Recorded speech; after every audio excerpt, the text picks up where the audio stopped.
Welcome everyone, bienvenidos. We will give a minute while people join.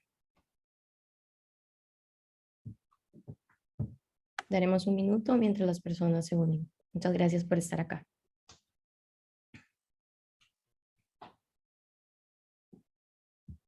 Por favor, tengan en cuenta que tenemos traducción disponible. Este evento será bilingüe, así que asegúrense de ubicar la configuración de traducción y seleccionar su idioma preferido, ya que cambiaremos de idioma durante la sesión y el evento.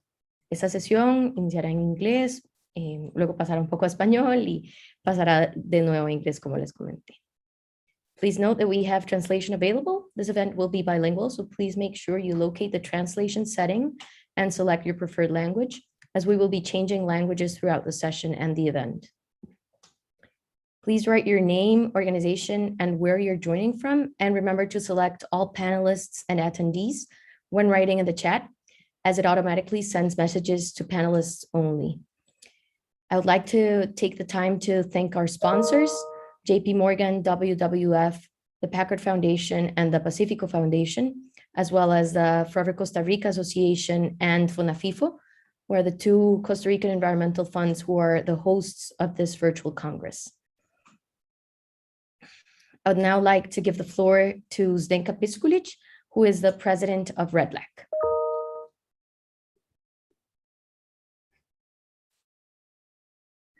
Buenos días, buenas tardes a todos los que nos acompañan del otro lado del mundo.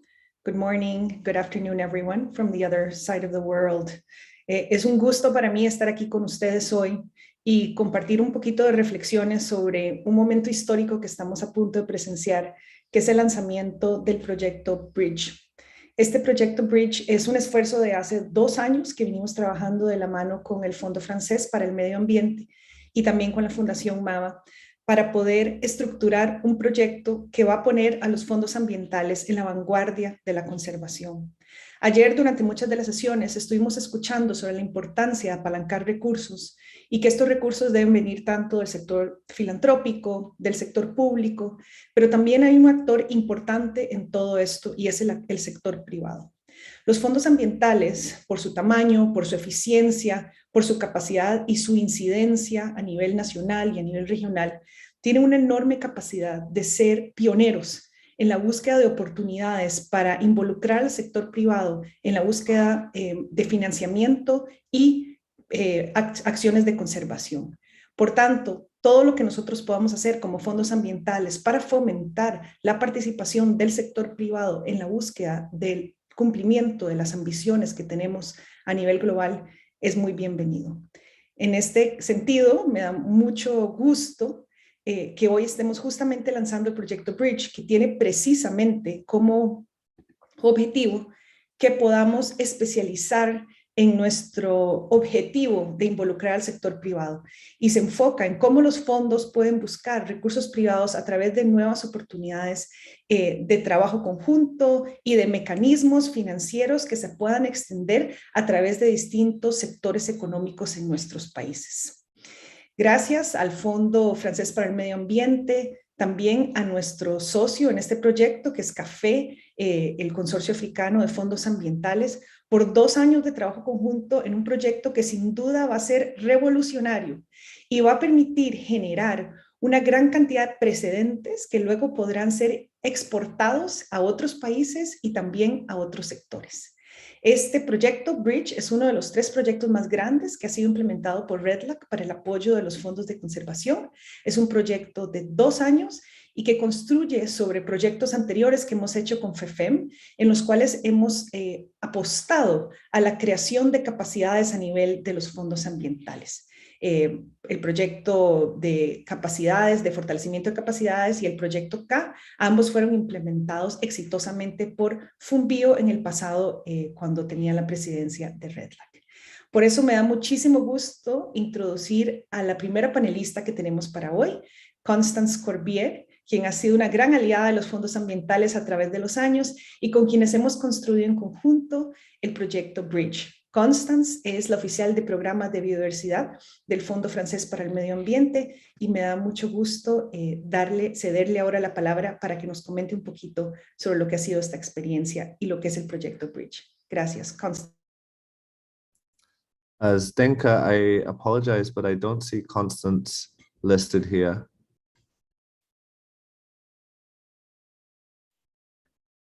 Zdenka, if you're there, yes. Constance is not here. So hopefully she'll be able to join us shortly, but perhaps you can go to the next speaker. Okay, so we can move on to the next speaker, in which case I'd like to introduce Katy de la Garza, who is the new Executive Director of Forever Costa Rica, and Forever Costa Rica will be implementing the Bridge project as current President of RedLAC. So Katy, we will begin with you, so you can give us an introduction to Project Bridge and Forever Costa Rica as well. Thank you. Great, thank you, Zdenka. Buenos dias, bonjour, good morning and afternoon to everyone. Today, with the kind support of FM and MAWA, we launched Bridge, a project where RedLAC and CAFÉ networks come together to learn about new trends and share experiences and ideas on how to bridge and connect private finance and conservation. According to the World Economic Forum, half of the world's GDP is dependent on nature, and other sources, including the Nature Conservancy, tell us that we need to invest between 500 and 800 billion US dollars annually to close the biodiversity finance gap. So this is huge, and the 2030 goals are ambitious. And it has been mentioned multiple times today by Zdenka and during this Congress and in other gatherings that to bridge this gap, we need to creatively engage with the private sector. They have the largest available sources of funding, and private sector actors have been showing great willingness to get involved. But how do we do this, and what are those innovative mechanisms? RedLAC and CAFÉ, as CTF communities of practice, are great conveners of different sectors. And what we call the Bridge project will allow us to learn about private sector engagement, regional challenges, the different risks and opportunities, and to put our brains together and become hubs of resources and find innovative mechanisms to collaborate. The following short video will give you a small glimpse into the project. James, can you help us with the video?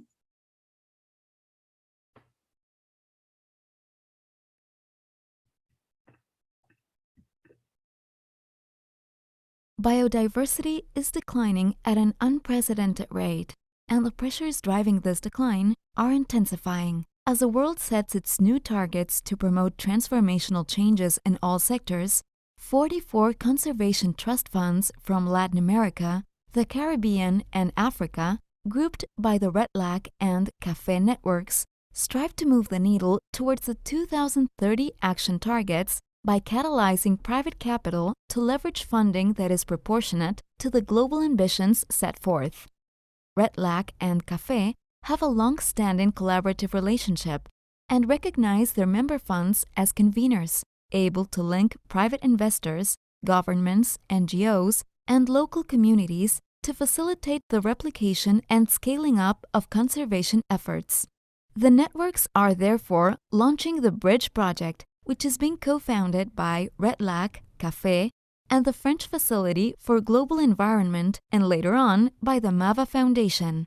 This initiative will support conservation trust funds in their efforts to efficiently channel funding to diversify their resources by engaging the private sector in conservation, in alignment with national policies and international commitments.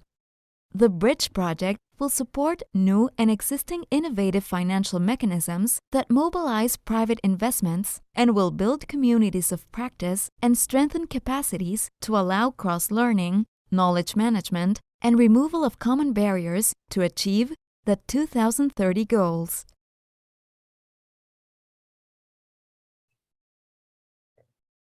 Thank you. And I just also want to end before we pass it on, just to say that Forever Costa Rica is strongly committed to the goals of this project, and it is this moment to be pioneers. And we're also honored to be executing the funds, since they will greatly benefit conservation efforts in Africa, Latin America, and the Caribbean, and hopefully, from what we learn, other regions of the world. So thank you so much, FFM, MAWA, and members of RedLAC and CAFÉ for trusting Forever Costa Rica, and we look forward to beginning our work together in this project. Thank you very much, Katy. I'm very excited. And now I would like to ask Karen Price, who is the president of CAFÉ, which is the African Consortium of Environmental Networks, and who is our partner in this effort, to please address us in terms of the impact that this project will have for the African funds as well. Thank you, Karen. Thank you so much, and good morning, good afternoon to everybody that has joined this session to launch the Bridge project, the joint RedLAC and CAFÉ Bridge project that we will be implementing soon. Thank you so much, Zenka, for that question. I think, as we have already learned, biodiversity is declining at an unprecedented rate. And definitely Africa is a hub and a hotspot of biodiversity in so many respects. And this decline is intensifying. And as we've already learned, in order to reverse the decline, we do need to mobilize additional funding in the billions of dollars per year if we are to make any headway towards reaching the 2030 goals. So having said that, we have come from a long history of depending on traditional donor support, which is obviously inadequate for us to meet our goals and for us to upscale the conservation efforts that need to happen on the continent if we are to adequately safeguard biodiversity going into the future. And as such, and following on from a long collaboration with RedLAC that really emphasized and strengthened the strong working relationship we have between both networks, and also emphasized the real desire for both sides to continue working closely on issues affecting both of the networks. This opportunity to engage with the private sector was identified. And this was identified as a window of opportunity that could enable both networks and conservation trust funds within the networks to mobilize more resources to support biodiversity conservation. And we are ideally looking at innovative ways of doing this through implementing various financial mechanisms and peer-to-peer learning and establishing a community of practice, as we have already learned. I think for the continent of Africa, there is a lot that needs to be done in terms of engaging with the private sector and especially creating a platform that enables a conversation to take place. But we don't only need conversation and conversation and conversation. We need action at the end of the day. And this conservation or biodiversity action needs to be mutually beneficial for both conservation trust funds and for the private sector as well. And I think the challenge we have is to bring the private sector on board as a long-term partner. And I emphasize the word partner and not just a short-term sponsor, in order to ensure that there is alignment with the long-term nature of the global goals. In this context, there is a great opportunity for CTFs to transform their practices, to take on more risks, and to build the capacity to do that. But at the same time, it will be an opportunity for the private sector to learn what CTFs actually do and how they operate and what benefits they can provide in terms of a partnership arrangement. And this is what we will be looking for through this project. And finally, we need to strengthen the ways in which conservation trust funds work in order to attract the private financing, which is so essential and fundamental for nature conservation and sustainable development. And within the lens of the COVID-19 pandemic and how we can generate benefits after the pandemic and as we move forward. So on that note, I'd like to thank FFEM and MAVA for funding the project.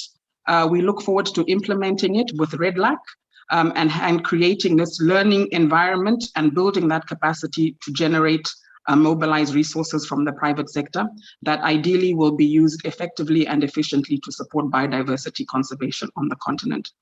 As institutions that have been working in the sector for many, many years, and we have the track record of operating within the sector, we are accountable and we are relevant within this context to provide an avenue and a vehicle for delivering that financing to where it is needed most. So once again, thank you so much to MAVA. Thank you so much to FFEM for the funding that has been provided. Thank you so much to Forever Costa Rica for taking the lead role in implementing this project as we move forward. And we look forward to making a success of Bridge. Thank you so much. Thank you so much, Karen. We look forward to working together and to trying out new models. And so thank you for your words. Now I would like to introduce Ms. Constance Corbière, who is the Biodiversity Officer at the French Fund for the Environment, FFEM, and who has been a strong supporter of Conservation Trust Fund movement for many years. And Constance, the floor is yours. Thank you. Sorry for the technical problem. Can you hear me? It's okay? Hello? Yes, yes, yes. Yeah. Good morning, good afternoon, good evening, everybody. So happy and honored to be with you today. So I will be very short, just to recall that FFM always looks for innovative approaches, linking environment and development, supporting initiatives on the ground that could simultaneously answer to challenges related to biodiversity conservation, climate change, land degradation, together with local development priorities. Now, FFM has a long friendship with RedLAC.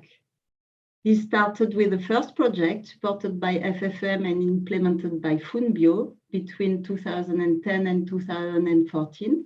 Camila may remember, called Capacity Building for RedLAC. It offered the opportunity to know each other better and increase networking between CTF, but also to start exchanging with African CTF, mainly through workshops.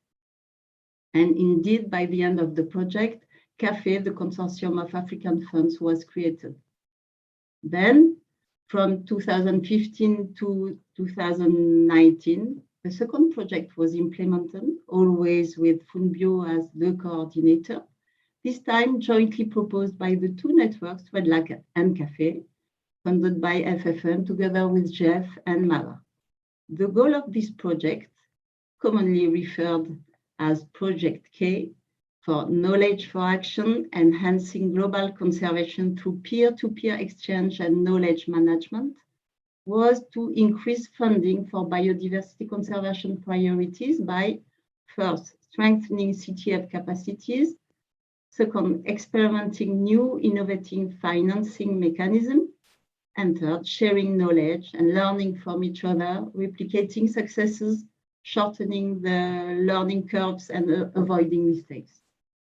The final independent evaluation of Project K, presented during the RedLAC Congress in Mérida, Mexico, 2019, was very rich and positive and included a set of recommendations that was taken on board for the design of Bridge.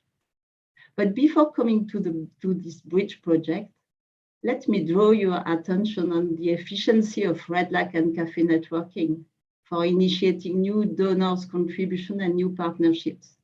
As an illustration, during the 2019 RedLAC Congress in Mexico, unfortunately due to the pandemic context, the last physical RedLAC meeting, two new projects were discussed dans les couloirs. This is the Crab project with the Caribbean Biodiversity Fund, for which a new grant from FFM was approved just in July this year, and the Pacifico project, also supported by FFM, which hopefully will start by the end of this year.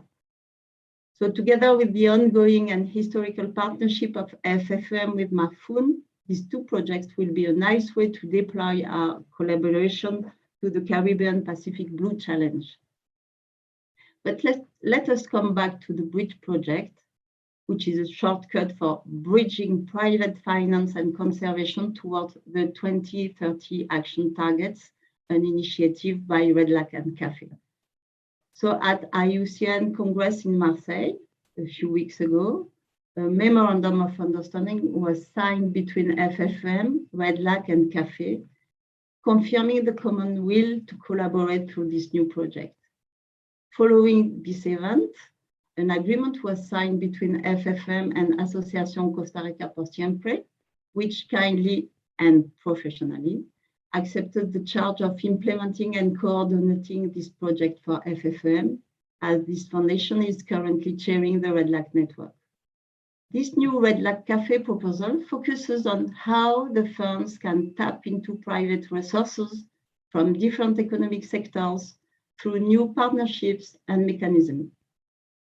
With the COVID context, there is an increasing need to support CTFs and their networks, as they can be the link between conservation and development in this time of crisis. Indeed, CTFs are uniquely positioned to build the envisioned nature-based solution, providing long-term support to projects on the ground that combine economic recovery, and biodiversity conservation. Based on their long-standing relationship with governments, they convene the public and private sector to support the development of smarter policy and investment choices. The private sector can thus not only contribute funding, but also improve the supply chain sustainability towards more responsible practices to avoid harm and positively impact nature.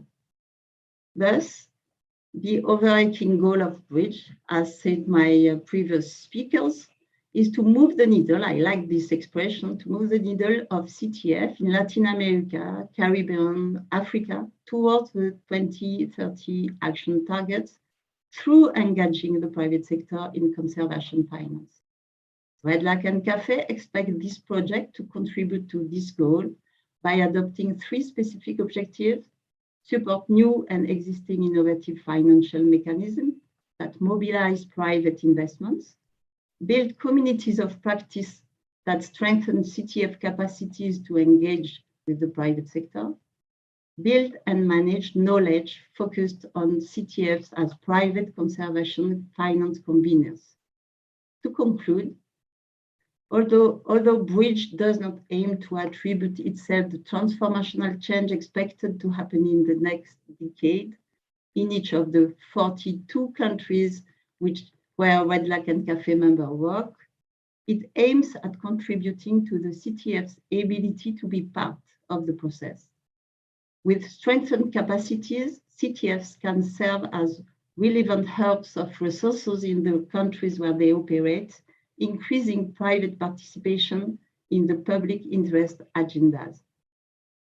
So in the name of FFM, I warmly thank again all the organizers of this Congress for offering us this wonderful opportunity to share with you all the official launch of Bridge, which initiates a new fruitful and creative partnership between RedLAC and CAFÉ networks, between their members, and between all their supportive friends. Thank you very much. Thank you very much, Constance, for your words. Thank you very much to FFM and to MAVA Foundation for trusting RedLAC and CAFÉ to work throughout these 42 countries that you mentioned to seek new examples and precedent-setting work that can then be exported to other sectors and to other conservation realms. So thank you very much, Constance, for your trust in the work that we do. We would now like to move over to the panelists who will be joining us today and who will be sharing experiences, concrete experiences of how conservation trust funds have actually been implementing work with the private sector. So of course, this project builds on past experiences already being done by many of the conservation trust funds that hopefully we can replicate and accelerate and aggregate. So it is my pleasure first to introduce Camila Montero, who Camila is now manager at Terranomics in the United Kingdom. However, Camila has also been a long-term friend of RedLAC. She has also, and of CAFÉ, and she has also been very involved in all 3 projects that have been granted by FFM, and was one of the collaborators in putting this together. So first of all, thank you, Camila, for all of your support throughout these years, not only to RedLAC, but also to make this project a reality. I would now like to give you the floor, Camila, so you can refer to the opportunities that you envision for conservation trust funds in the future regarding private sector. Camila, the floor is yours. Thank you so much, Zdenka. It's a pleasure to be here. Hello, everyone. I will share my screen because I prepared 2 quick slides to share with you today. So just a second. Can you see my screen? I hope so. Yes? Yes, yes, yes. Okay. So I'm really glad to be participating in our RedLAC Assembly, even though it's a virtual one, as a speaker today, and I thank the organization for the opportunity. RedLAC is really my professional family.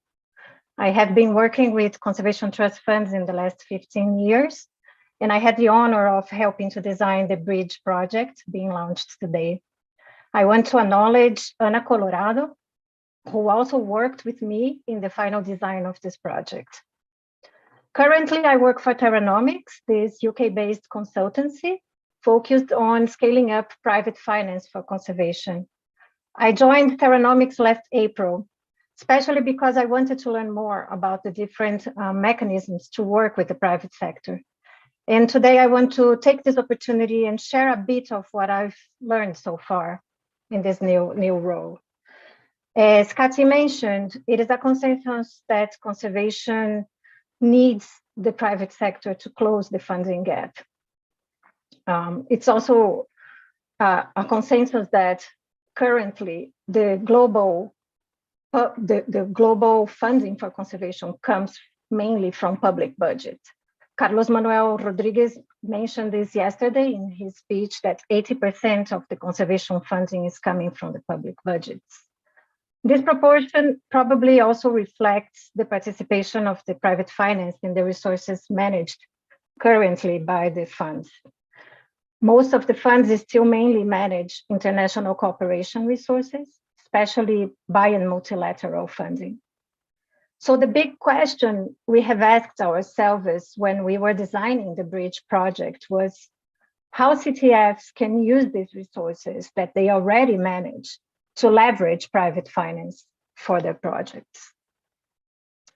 So I have these 2 slides that I want to share with you today. People who know me and have worked with me have seen this slide several times in Spanish and English and Portuguese.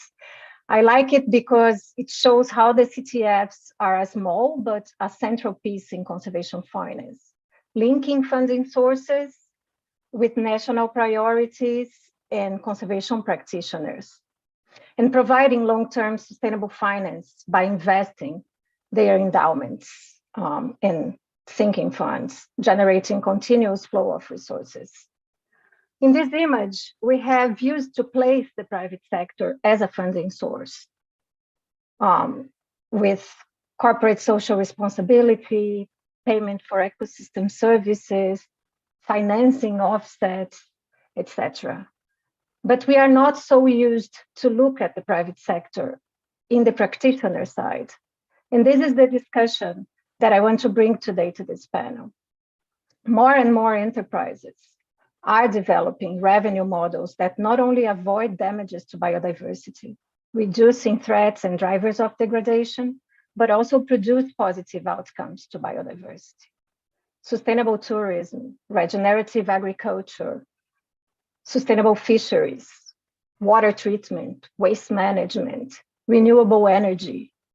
There are several business models in different ecosystems generating positive conservation outcomes.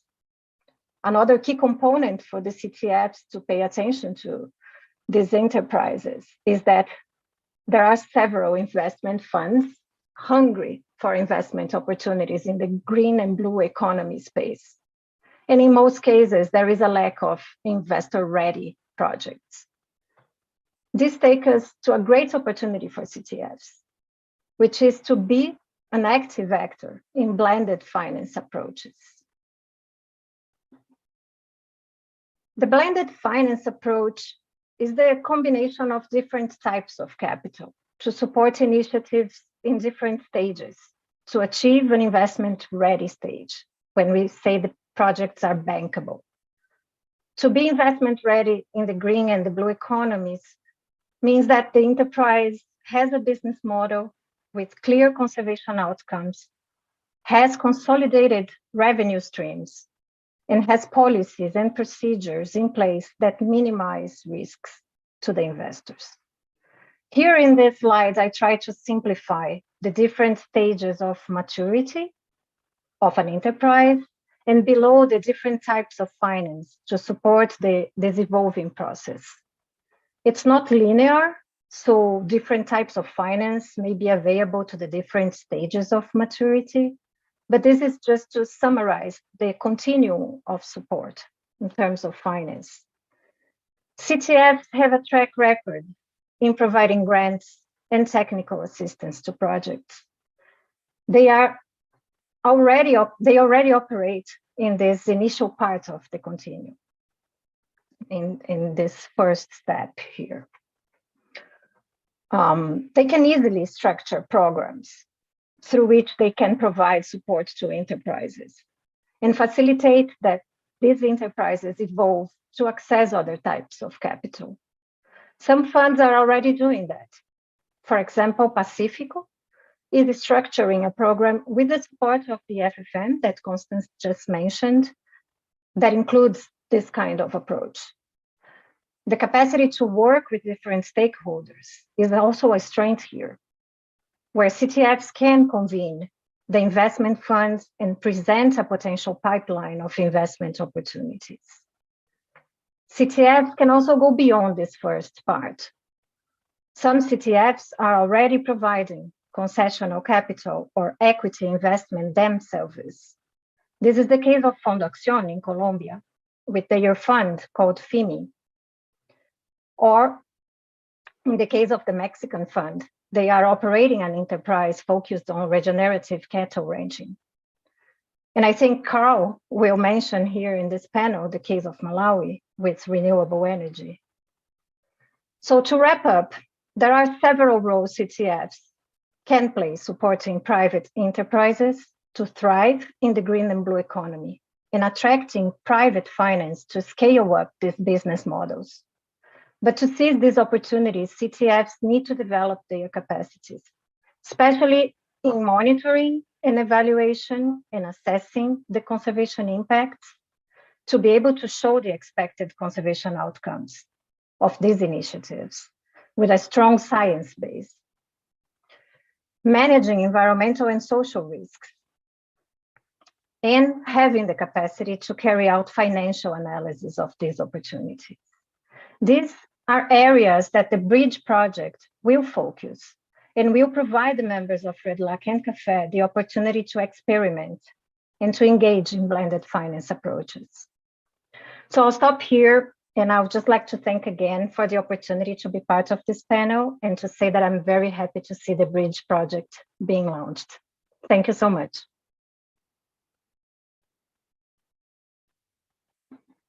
You're muted, Zenka. Thank you, Camila, for your presentation.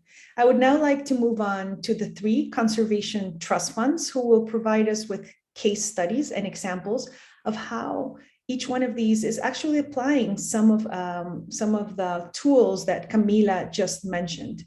So I would like to introduce the 3 panelists who will be speaking. Tapiwa Makiwa, who is the CEO of the Community Conservation Fund of Namibia. Jorge Oviedo, who's the director of FIAES in El Salvador, and Carl Brusso, who's the director of the Mulanje Mountain Conservation Trust in Malawi. And for each one of you, Tapiwa, Jorge, and Carl, I have a specific question for you to please address, and we will begin with Tapiwa. And Tapiwa, can you tell us what has been the role of the private sector in the development of the Community Conservation Fund in your country? Thank you very much, and very good morning, afternoon this side to everybody. I'm very pleased to be part of this panel, and just to get straight into the question, I think we are a relatively young fund, about 3-4 years now that we have been since our inception, and we were established as a sustainable financing mechanism for the community-based natural resource management program in Namibia.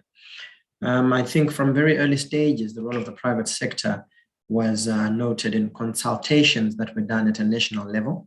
And therefore, they've been very instrumental and have contributed to our very formation from the early stages, such that by the time that the board of CCFN was established, it was noted that private sector also be represented on the board. So our very formation also involved the private sector contributions. That has resulted in quite a lot of benefits over the last few years. Firstly, I think we have a very attractive investment policy that was helped crafted by this private sector. There are people in the private sector who are very well versed with investments. I think these are some skill shortages within our conservation sector. They contributed significantly to that. The governance standards we have within CCFN, I think over the years, it is quite general that the governance standards differ from corporates to sometimes our traditional non-profit making organizations and CTFs. So as a result of their contribution, some of our governance documents have been of very good standard and have helped us to attract funding at a very early stage. I think it is generally known CTFs normally take 5 to 10 years to operationalize.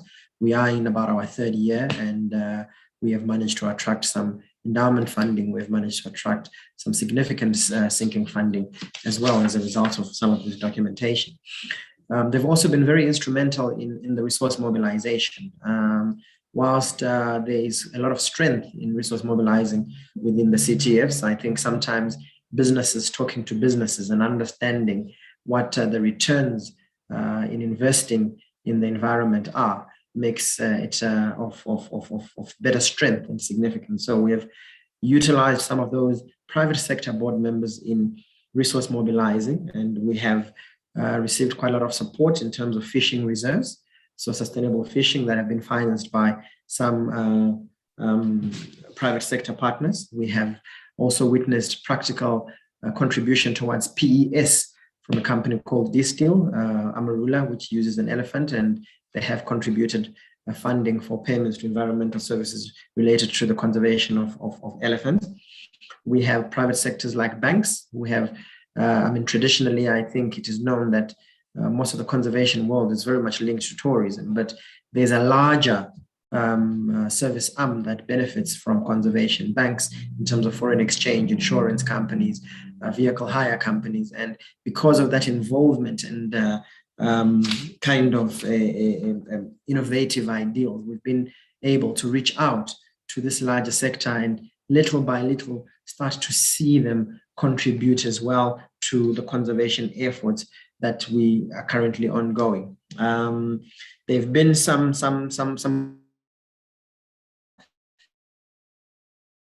aligning the corporate social responsibility projects and being the middleman as a CTF to ensure that en masse we group these small amounts that corporates continue to invest in their CSRs and ensure we prioritize and kind of synergize and target them towards the specific areas that will cause a bigger impact in terms of conservation and biodiversity.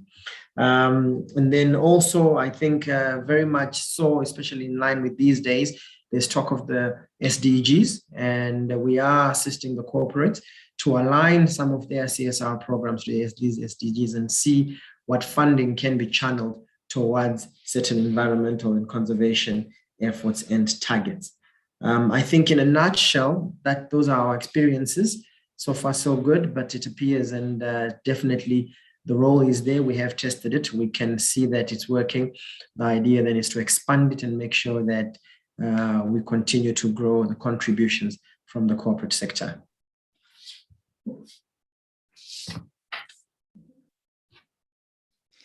Thank you very much, Tapiwa, for illustrating some examples of how you are working in engaging private sector. I would now like to pose the next question to Jorge Oviedo. So Jorge, tell us more about the case of El Salvador. You have a close relationship with the private sector. They even sit in your board. So how do you manage that relationship?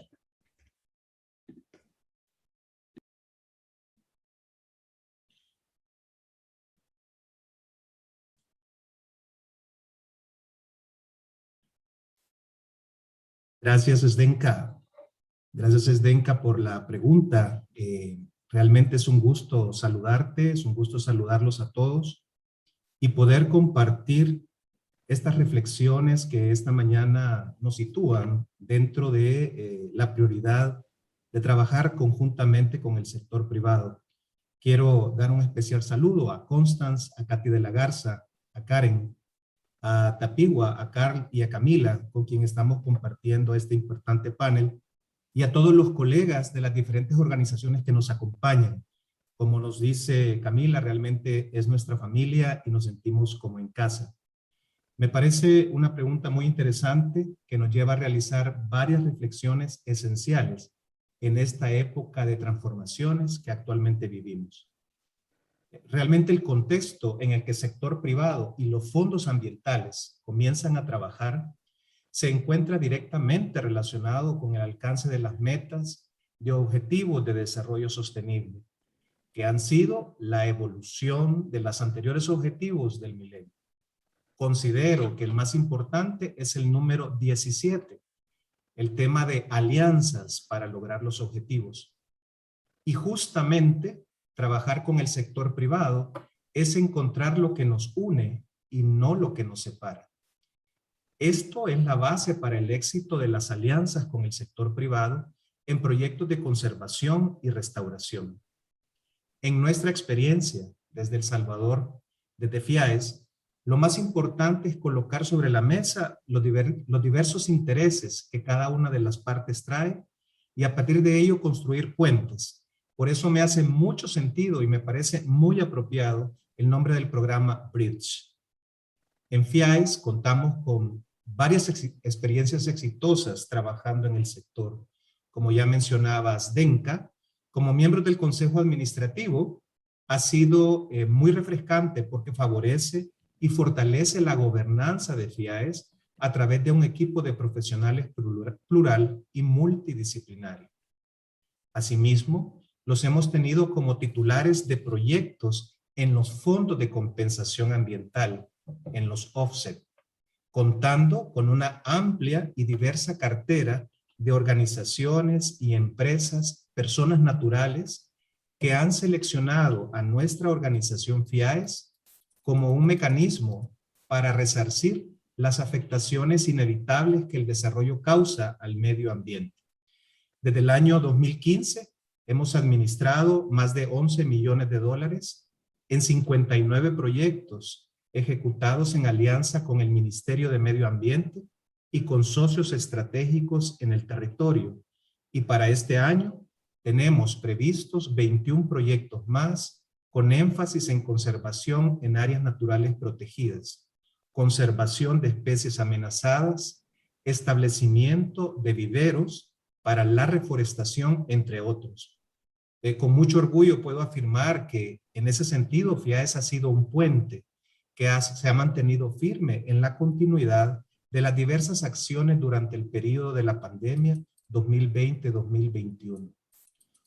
Otra área de participación importante que hemos tenido con el sector privado es como participantes en el diseño de las cadenas de valor que generamos a través de los procesos de restauración en paisajes productivos, como el café, granos básicos, ganadería, pesca, turismo, entre otros, formando una alianza entre la sostenibilidad y la rentabilidad.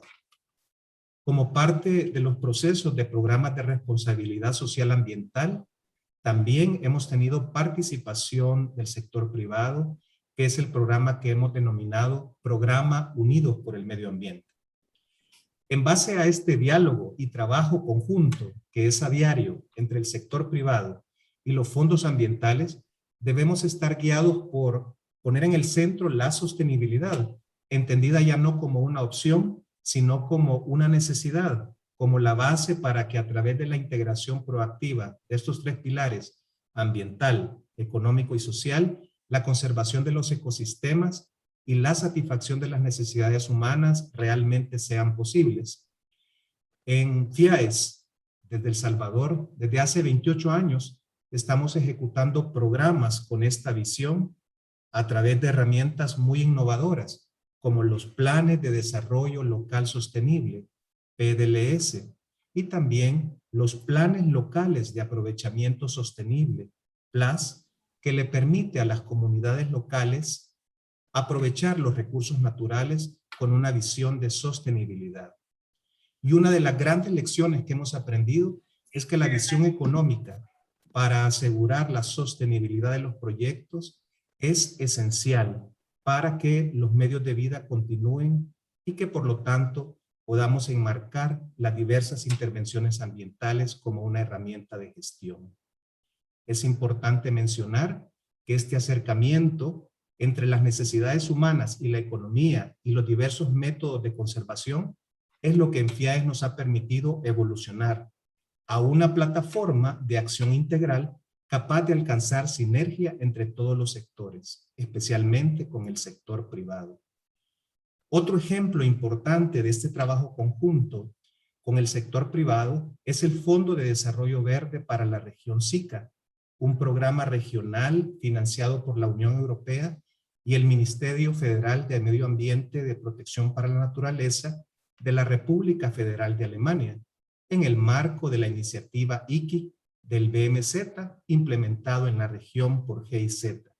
Aquí estamos fortaleciendo capacidades a través de ser un mecanismo regional para la implementación de importantes cadenas productivas. En ese sentido, en El Salvador se han movilizado 2.2 millones de dólares con la participación y beneficio directo de los empresarios. Gracias al éxito de esta experiencia, recientemente inauguramos la fase 2 del Fondo de Desarrollo Verde con la base de modalidad de Cash for Work, implementado de manera innovadora como un mecanismo dinamizador ligado a la generación de empleo en un sitio de importancia internacional como es el humedal Ramsar de Jaltepeque.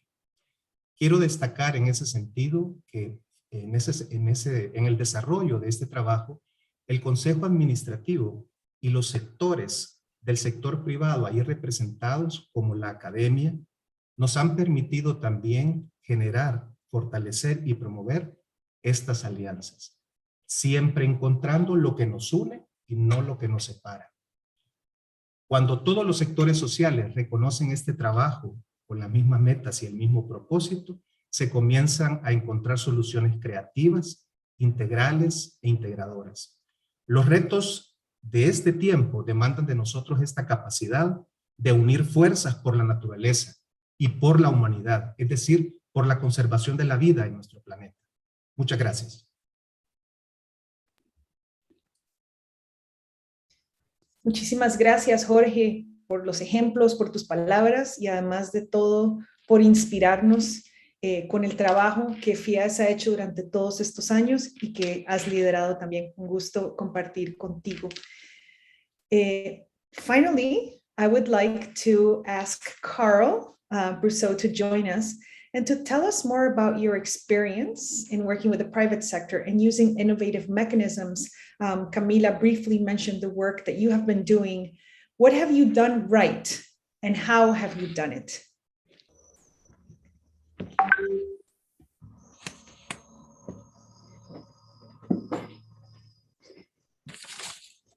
Hello. Hello. Yes, we can hear you. Great, thank you. Good day to you all. Here in Mulanje in Malawi, it's a very hot day. I have the cicadas singing as well, so I hope they don't drown me out. Very good to see you all, many friends and colleagues out there. I hope to be able to meet up with you physically in the near future. Mount Mulanje, we have one advantage amongst many of the conservation trust funds in that we are relatively small, but we're also site specific. Mount Mulanje is a biosphere reserve, and with that we have a strong sustainable development ethic. So that paradigm drives us to look at conservation very differently from the outset. And being in a very impoverished country, one of the main aspects that we have to really look at is the community that surrounds us and their livelihood challenges. Because ultimately, the state of the ecology on the mountain will largely depend on whether they are able to have a daily livelihood that they can depend upon. And also with climate change giving us the kind of impacts that we are struggling with at the moment, we need to really increase their resilience so that they don't use the mountain resources as a coping mechanism. So there's a really strong linkage for us between improving livelihoods and reducing degradation. And this we have had to really grapple with beyond the normal conservation and management measures on the mountain, which already do involve the communities a great deal and give them a benefit that way. I think we started to look at how we could approach the situation we're in by, first of all, undertaking with some good expertise a natural resource and an environmental services assessment. That was a fundamental piece of work that really guided us to look at how valuable the mountain is as a whole. Based on that, we have then worked with government and with the stakeholders around the mountain to look at how can we value and use those resources through, instead of a single sector management plan, which is typical in Africa, through a protected area being either a forestry protected area or a wildlife protected area, through a multi-resource management plan. So we have looked at 10 different resources of value on the mountain, and that has opened our eyes to the possibilities that exist for engaging all the different partners, whether they be from government or regulatory authority, whether they be from the private sector, from commerce, whether they be from communities at large or specific resource user groups and others like research agencies, etc. So around these resources, we then build a question that says, how can we facilitate that resource use, and through that find a holistic payment for the cost of conservation for the core and buffer zones of this biosphere reserve. So obviously, that cost and those payments require funds flows at different levels to be generated. The one rule with involving the private sector and commerce, if you want to be successful with them, is to really for them to achieve that one motivation that they need, and that is to derive profit in some or other way. Very difficult to motivate the private sector any other way. So we might say in some respects it's as simple, but maybe it gets more complicated, because you don't want to simply have exploitation of resources. You want to look at the different linkages that become possible between commerce on one side as a driving agency to generate these funds, the community on the other side, from which you want a lot of involvement in whatever commerce is to be utilized. And the more, the better, because then it goes to scale and it's meaningful.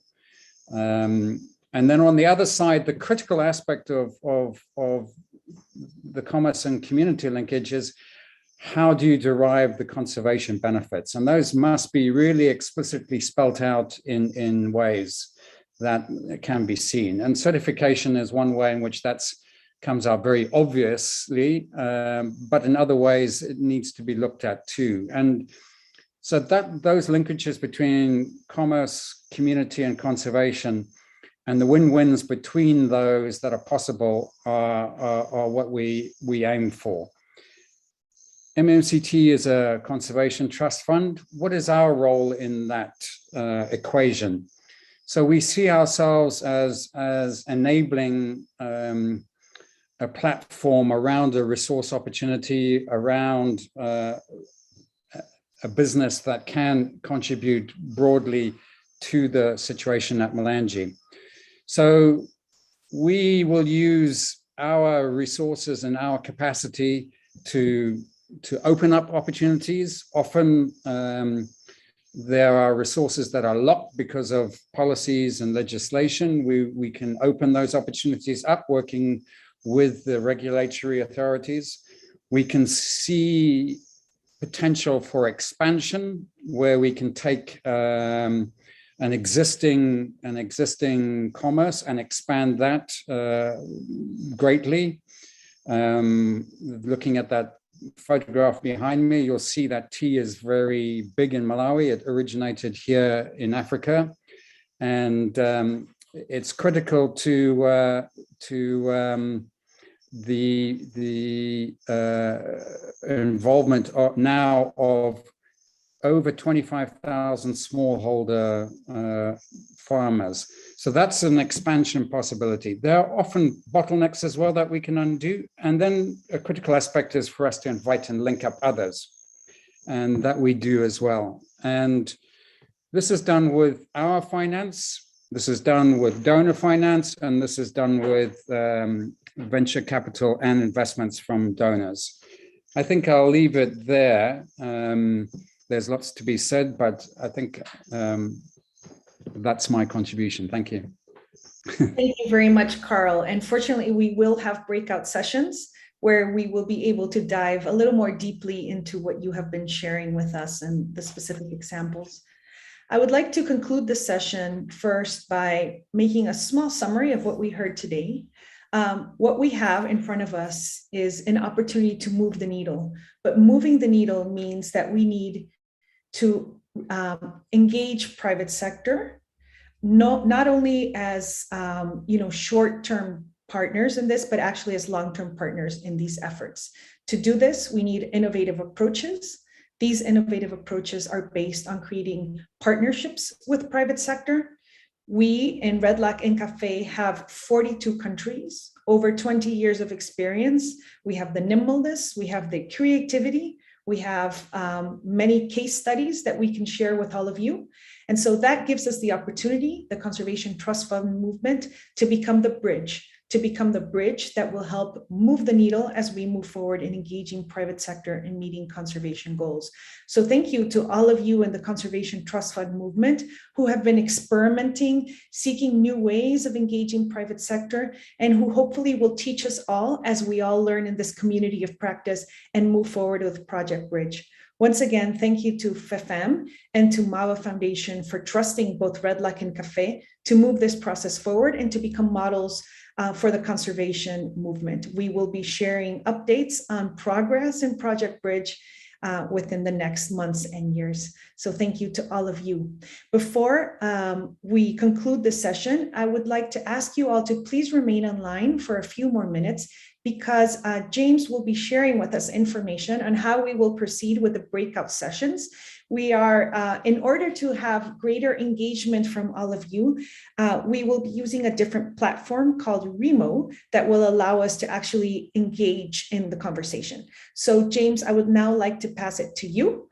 But before I do that, I would just like to point out that Sean shared some information in the chat with all of you about the upcoming CAFÉ meeting, which will happen in Mozambique, in Maputo, Mozambique. Sean shared with us the page where we can register for the CAFÉ sessions as well. These will also be virtual, so you can participate virtually and learn more about everything that is being done by the members of the African Consortium of Environmental Funds. So please, if we can share that information right now also in the chat, you can all link and hopefully join us for the CAFÉ sessions as well. Thank you, Sean, for sharing that information. We wish you all the best of luck with your CAFÉ workshop as well. Thank you, James.